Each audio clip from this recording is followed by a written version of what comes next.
Нашите мерни станици во државата, ние имаме 21 плюс 1 мобилна мерна станица. Тие се сите над стандардите на Европската агенција за животна средина. Тие се многу скапи мерни станици, повеќе 100.000 еври. Заради тоа ние се согласени, нашите закони се согласени со европските директиви и ние само инвестираме на тие мерни станици. Ова IQ Air, мислам дека првото е на приватна портал од Швейцарија, втората тие исто продаваат филтери за домови и има неколку мерни станици кои се за домови. Ние секогаш кажеме на нашите граѓани да имат вакви апликации и така натаму, но нашите мерни станици се единствените во државата кои дадат податоци кои се точни.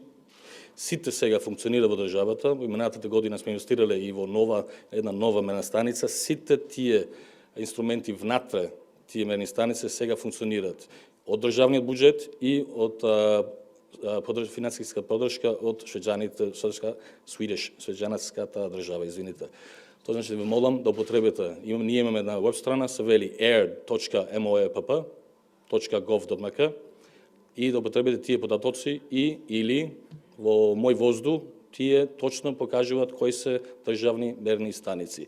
Ние употребаме тоа процедура што е меѓународната, ние земаме просек на час и објавиме тие податоци. Тие мобилни или тие приватни што имат дома, тие се секундарни. Можеби имаме стара возила која помина во таа локација и се покачува на тие податоци. Заради тоа ние употребиме тие меѓународни стандарди, ве молам да употребите нашите. Да, сите сме свесни дека ние во државата уште имаме проблем со ерозиодувањето, но што е битно да информираме и тоа што кажеше и премиерот, ние секогаш, секој министерство инвестира на поефикасни објекти, јавни објекти.